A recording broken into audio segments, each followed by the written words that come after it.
Hey everyone, this is Donnie. Um, Today is the day. Today is the day to vote. Now, y'all need to realize one thing. Voting is the most important thing in a free country like America. Voting is what can change your whole livelihood for the rest of your life. Voting, voting, voting. Now, keep in mind that you need to realize that voting is technically money to a politician. They already got money. The moment they go out here and do all this political stuff and whatever, they gain money. So they got a nice little income with them. So there's no problem for them. But in order for them to actually ensure a good amount, a good cushy life without with any effort, like an easy way to make money without really breaking a sweat, they have to get your vote. They'll say anything. They'll do. They'll say anything. They'll do anything to get your vote. Remember, we're the bosses. They serve us. And this is why I tell you before, voting is important. You need to vote for the right candidate and the right candidate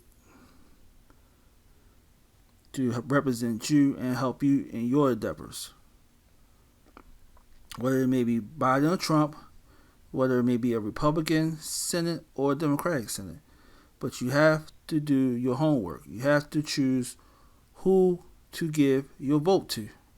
You can't just give it to any random person. You must do your research. You must push your emotions aside. You must sit back and realize, is this candidate good for me? Is this policy going to hurt me in the long haul? You have to do it. Take me, for example. I'm personally have already voted for Trump. Now, I'm not trying to tell nobody to vote for Trump. You're entitled to vote for whoever you want to vote for. But I'm just telling you the reason why I have voted for Trump is because I did my homework. I did my research.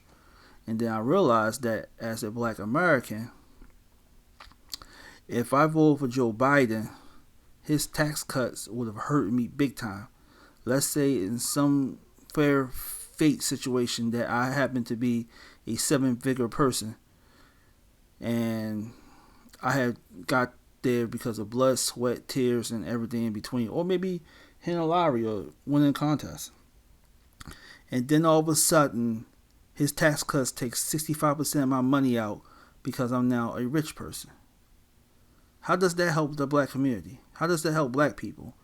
To me, that Biden tax bill is keeping me down. It's keeping me from ever reaching the level of success that the rich and wealthy white people has ever achieved. So that being said, that is a bill that's kind of like to me anyway. It's a bill that's telling me that hey, as a black American, you can never be rich. You could be middle class. You could be lower class. Well, actually, middle class is as far as you go, but you can never be upper class. You can never be rich, and that's to me what is that policy, his tax policy represents, and I can't support that. I just can't. And a lot of celebrities, a lot of black celebrities who are blessed enough to actually have that seven-figure wealth, is understanding that. I mean, yes, the media go tell you Trump said this racist thing, Trump said that racist thing, Trump said this, that, whatever racist thing, but I don't care.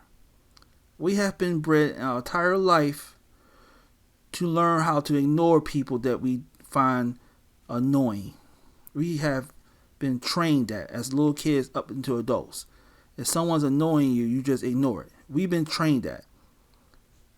The only way you do not ignore that person if that person decides to affect you directly, touch you directly, cuss you out directly, insult you directly, confront you directly. Then you may have to step out your comfort zone, ignoring and doing something about it.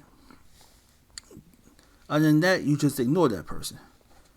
When it comes to Trump and his how did I say, his New York-ish behavior, his cocky alpha male narcissist behavior, I tend to ignore most of that and focus on what matters the most, which is his policies. His policies come first. All politicians' policies come first.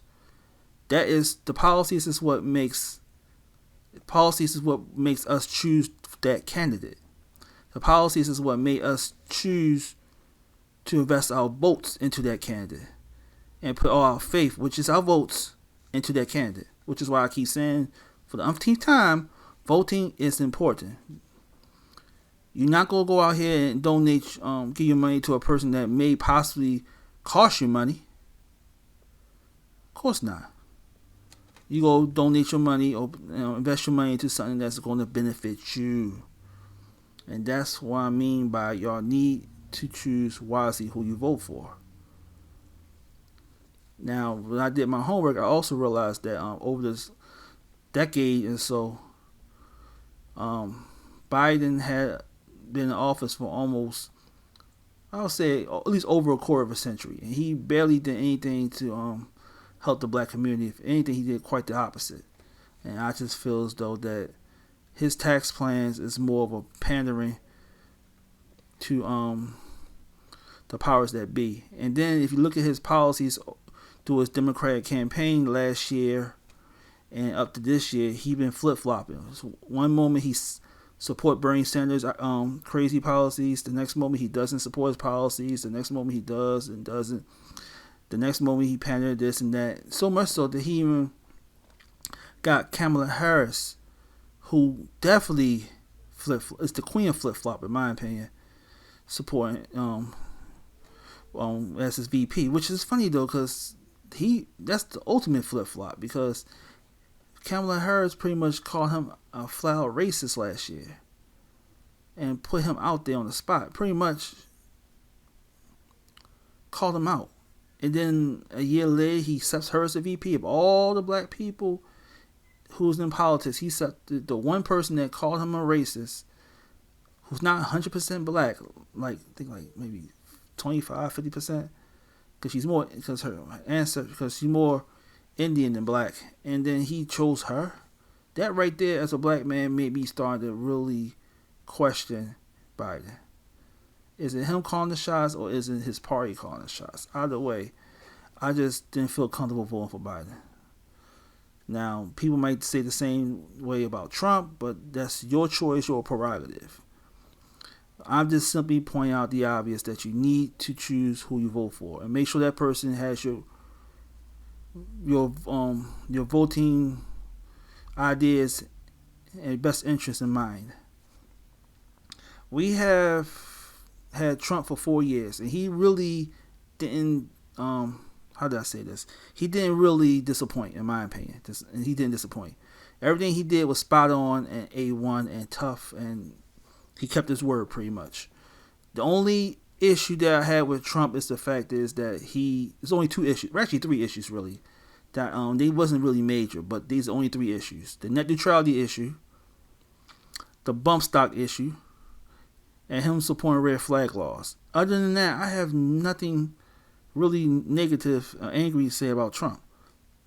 And I guess you could say, for a bonus, the fact that Trump actually, be saying some narcissistic stuff. But then again, that right there, that's why I said under the 3 I mentioned, I said I'm a little iffy with those, because the media has been, the mainstream media, which is democratically run, has spent the last 4 years, and I repeat, the last 4 years, every day, second, minute, hour, the last 4 years, trying to discredit Trump after he beat Hillary Clinton.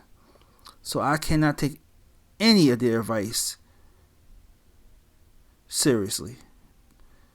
They even said recently in the election, got Joe Biden and Kamala Harris repeating it on the debate stage. They said that Donald Trump has never denounced white supremacy. Which, if you did your homework and did the research, as I've said, which I have done, he has said it in the summer of 2017. He said he denounced white supremacy, KKK, and neo-Nazis. He denounced them. And he repeated that phrase almost every 6 months through the last up to last week's election. He's been saying it over and over, and the Democrat media keep getting him to repeat himself till he slip up and say, "Yeah, I support him," which is not going to happen. It's a bullying tactic, and I hate bullies. Now, Trump might come out cocky, but at the same time, his bullying tactic only works for the foreign outsiders, leaders that actually don't have American interests at heart. That's what his bullying tactics works for, and that's what it's needed for, because they're the competition. But he really, other than that, he just more of a comedian than anything. But he does keep his word and try to get the job done, which the Democrats cannot deny. Oh, they'll try to scrutinize it and try to twist it around and say he didn't do nothing, but the facts shows otherwise. I mean, I could put a list down if I want right now, but I'm not going to do all that. I'm just making a quick little video just to tell people that you have to vote for who you want to vote for. Also, as far as Joe Biden is concerned, let's say hypothetically that Trump did those things to those women, which, hey, he should be penalized. He should be punished for the full extent for doing that. But let's not forget that Joe Biden liked to touch kids in their faces. We don't know this man been at. We don't know he washed his hands. We don't know if he he got his fingertips. We don't know his medical history. He might have herpes. We don't know that. But he's out here touching and feeling on kids and kissing kids, and parents just standing there letting it happen. That's pedophile stuff. And a lot of people might say that Trump invokes the KKK and the neo-Nazis, but Trump has Jewish grandkids. So the neo-Nazis look at him as a traitor. KKK look at him as a traitor because he slept with the enemy technically. Well, his kids slept with the enemy technically. So they're not going to really trust him. You know what I mean? Unless he denounces them, which he's not going to denounce his grandkids. That's not going to happen. But and because they say embolden Trump supporters who are so-called KKK members, which is bullshit. If that logic applies, you might also say that Joe Biden touching kids in national television evoked pedophiles and sex traffickers to grab kids and take them wherever they want to take them at, if you want to use that logic. And I have seen on the news the sex trafficking had went up after Joe Biden became the person representing the Democratic Party this year. Sex trafficking went up because a lot of traffickers say, hey, if the vice president can go up here, former vice president can go out here and grab kids in front of them, we can do it too. And sex trafficking and paraphernalia went up, especially with the old COVID thing. So again, I'm not trying to bring that up because I think it's a moot point. So again, that's what I'm saying. So like I said before, I'm not telling anybody to vote for Biden, not telling anybody to vote for Trump. I'm just saying, vote for whoever you feel as though helps you out politically, okay? Because remember, you got 4 years of this person. And this person could either fuck up the country or make it better. Or worse, if something happens to that person, it's passed on to their vice president, who may be actually worser than that person. You get what I'm saying? Or better. Like I said, you have to vote and choose wisely. I mean, I already did my research and my homework, and we had 4 years of Trump as president. Compare that to the 8 years we had Joe Biden as vice president, and the 25 years we had him as a United States senator. And then you really will get your answer after that. Just combine those together. Check out the difference of the two. Ignore what the media said. Do your homework. Look at the research. Look at the truth. Look at the fact checking. Ignore what the media said, because the media would take the truth, twist it around, scrutinize it, alter it, and take it completely out of context. That's ignore them. Because like I said before, they can go out here, anytime they can go out here and one moment call Trump a KKK neo-Nazi supporter, even though he denounced it. But then when Hunter Biden has show Hunter Biden doing his escapades and showing that Hunter Biden may have made dealings with other countries, and they ignored it. The last couple of weeks, they had ignored it and took it out the media and call it fake news and say it's not verified, as they like to say. Yeah, you have to do your own independent research. Just look at both candidates and choose who you want to vote for. Don't vote for the candidate because someone either bullied you to vote for them, intimidate you to vote for them, or anything. Do not do that. We don't like bullies in America. We don't like bullies in any part of the world. Don't let that be the thing that scare you to vote for who you want to vote for. Vote for who you want to vote for because you feel as though it's right. Okay? I already did with myself. I even told a few people that I voted for Trump, and they turned against me without even breaking a sweat. Neither one of them have even said, "Why did you vote for Trump? Are you a traitor?" and stuff like that. Everybody I know said that. Everybody, friends, family. I feel as though I did the right thing, and I'm not going to take it back. The only person in my life that actually agreed with me was my mom. And that's all I need to me. It's one person to agree with me. One person. It don't have to be my exes, my kids, my siblings, my friends. They could disagree with me, but as long as one person agrees with me, and that's my mom, I'm happy. Shoot. Now, mind you, I don't know who my mom voted for. I mean, she could have said, "Donnie, I support you voting for Trump," but I'm not going to vote for Trump. I mean, that's her prerogative. Again, that's my mom, that's her prerogative. But the fact is that she didn't try to chew my head off because of it makes me feel a lot better. Which is kind of ironic if you think about it, because people force you not to vote for Trump is the exact same tactic that straight people will tell gay people, "Don't be gay. Have sex with straight people or else. I don't want no gay son. I don't want no gay daughter. Vote for this person or else. I mean, hook up with this person or else. I want grandkids." It's the same kind of tactic. People just don't want to correlate the two, but it is the same kind of tactic. So if anybody should understand this tactic, it's the LGBTQ community. And of course, we had the same segregation type tactic back in the 2 centuries ago when black people had the right to vote, and the Democrats created the KKK for that reason, to scare black people into not voting. We already been to that routine. It's now 2020, and now the Democratic Party is now using not only white people but other black operatives to force you not to vote by intimidation and threatening tactics and shaming. No more threats of lynching and shooting, but now it's all about shaming now, and that's the thing we need to not let happen to us. We cannot go through this. We got to be strong. Everybody vote for who they choose to vote for. You can't be a hypocrite in our society. But anyway, I don't want to keep ranting too much. All I just say is that in our election right now, y'all need to vote. Doesn't matter who you vote for, just vote. And when you do vote, and the candidate that you vote for do not do the desired results that you chose to, own that vote. Own that vote. Sit back and accept responsibility. See, I am politically independent. I voted for Trump the last election, but I also voted for Obama the last 2 elections.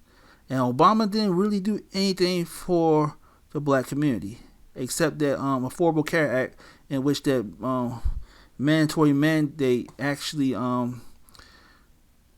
give you a messed up ultimatum in which you gotta apply every year or get penalized. That's not good.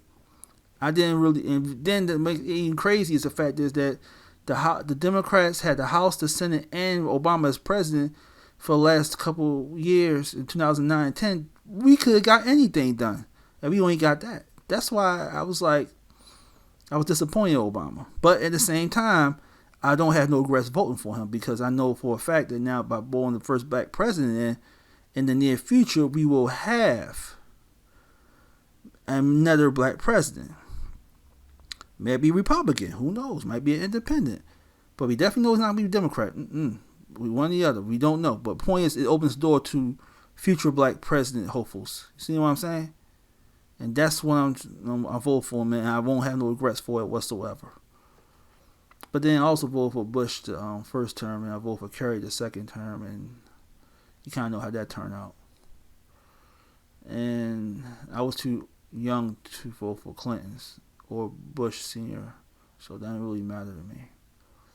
But my point is, what I'm trying to get at is the fact is you have to vote and own that vote when you do, because these votes, these political elections are the most important thing that America has. These elections could either make and break our economy. It could help us or put us in poverty. We need to vote. We need to stop pointing fingers at who did this or who did that.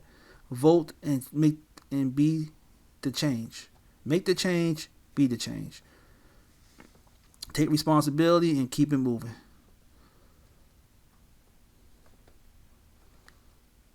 Well, anyway, I'm really getting tired of ranting. Just vote for whatever candidate you want and hope that this candidate keeps his word. Or if you vote for Biden and he steps down next year and give it to Kamala Harris, hope that she keeps her word. So, yeah. Anyway, this is Donnie. Thank you for listening to my video.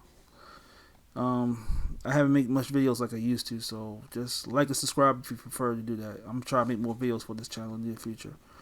Thank you. God bless. And vote.